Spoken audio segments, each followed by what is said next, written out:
'Cause nobody does it like you. I like the way that you move.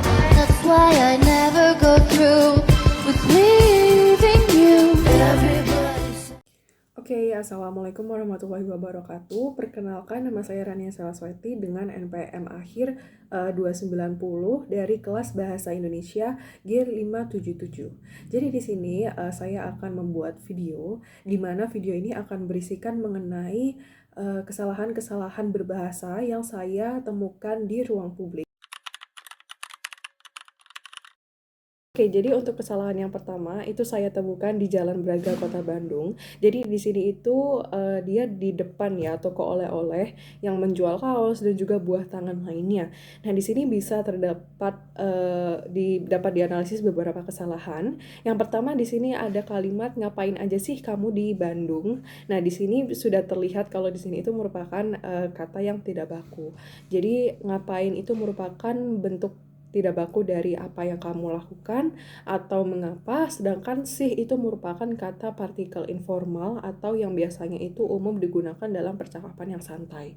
Nah, pembetulannya itu seharusnya apa yang kamu lakukan di Bandung atau di kota Bandung. Lalu kesalahan yang kedua itu terdapat pada kalimat aku cinta Bandung pakai banget. Nah, di sini kata pakai itu merupakan kata tidak baku dari kata pakai.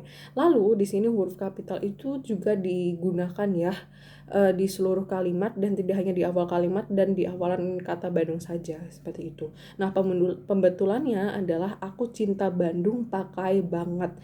Jadi pakai bukan pakai. Lalu huruf kapital itu digunakan di awal kalimat yaitu di kata aku dan juga di kata Bandung karena dia merupakan nama kota. Nah, tapi kesalahan-kesalahan tersebut itu tidak bisa langsung dicap atau dianggap salah karena di sini pasti orang yang mendesain atau membuat kata-kata tersebut atau kalimat tersebut itu pasti memiliki konteksnya sendiri. Nah, di sini konteksnya itu adalah untuk mempromosikan wisata ataupun buah tangan dan juga di sini menekankan di media visual. Nah, saya sendiri itu setuju dengan penggunaan kata-kata tersebut atau kesalahan-kesalahan tersebut karena di sini kan konteksnya untuk mempromosikan atau menarik perhatian wisatawan sehingga kata-kata tersebut itu cocok gitu untuk digunakan sebagai promosi. Dan juga saat saya di sana bisa dilihat itu lebih banyak wisatawan yang dia itu anak muda. Jadi jika pembuat kalimat ini atau pembuat buah tangan ini itu menggunakan bahasa-bahasa seperti yang ada di gambar, maka menurut saya itu bisa berkesan lebih akrab, lucu, dan juga menarik ya, dan juga dia itu bahasanya lebih ringan. Jadi saya termasuk setuju dengan penggunaan kata-kata tersebut. Oke, selanjutnya terdapat foto kesalahan yang kedua. Ini yang merupakan poster yang saya temukan di SMA 17 Agustus 1945. Jadi di sini terdapat kalimat di bawah yaitu asyik itu gak usah banyak gimmick dan jauhi narkoba. Nah, di sini sudah jelas kata gak itu adalah bentuk tidak baku dari kata tidak. Lalu huruf kapitalnya itu digunakan di setiap awal kata seperti itu. Jadi tidak hanya di awal kalimat.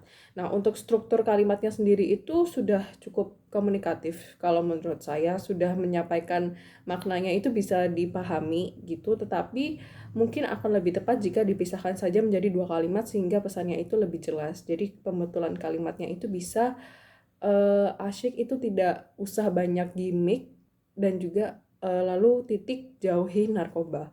Oh ya, di sini juga ada penggunaan kata gimmick. Nah, kata gimmick di sini sebenarnya kalau saya cari di KBBI itu sudah baku ya, gimmick dengan tulisan GIMIK.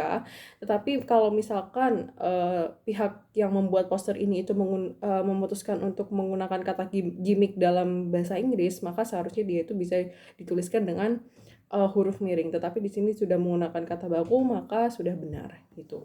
Nah, di sini saya setuju ya gaya bahasa tersebut itu digunakan dalam konteksnya itu kampanye sosial gitu, karena di sini kan tujuan poster sendiri itu untuk mengajak pembaca untuk melakukan hal tersebut bersifat persuasif gitu. Jadi ini tuh bisa digunakan karena dia itu sesuai dengan target audiens dan membuat pesan tersebut itu menjadi lebih ringan.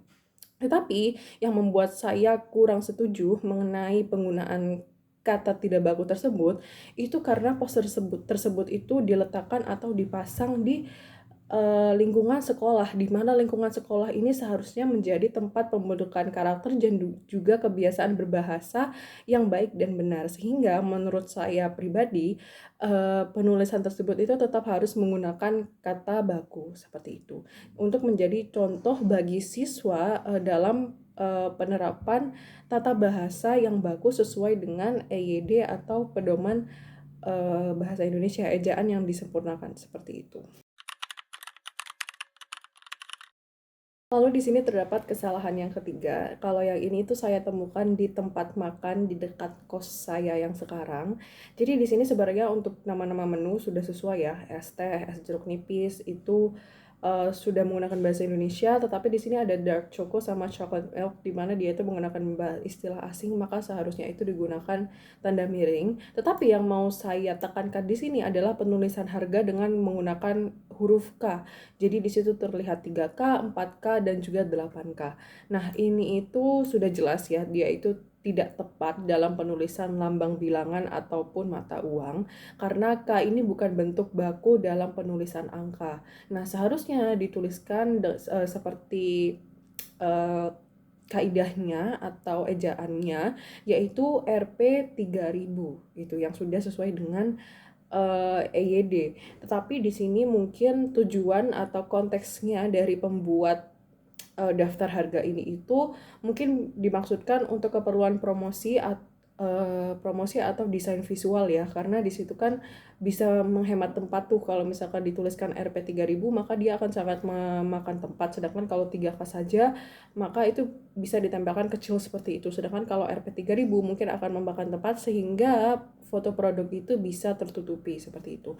Nah, tapi saya mungkin agak kurang setuju juga ya, karena penggunaan bentuk penulisan seperti ini itu mungkin bagi orang-orang yang berusia lanjut, mungkin ada yang tidak mengetahui bahwa arti tersebut itu 3K.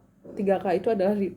Maksud saya orang-orang berusia lanjut mungkin tidak akan memahami hal tersebut. Tapi walaupun saya secara personal belum pernah menemukan orang yang seperti itu, tetapi tidak menutup kemungkinan bahwa hal tersebut itu juga bisa terjadi.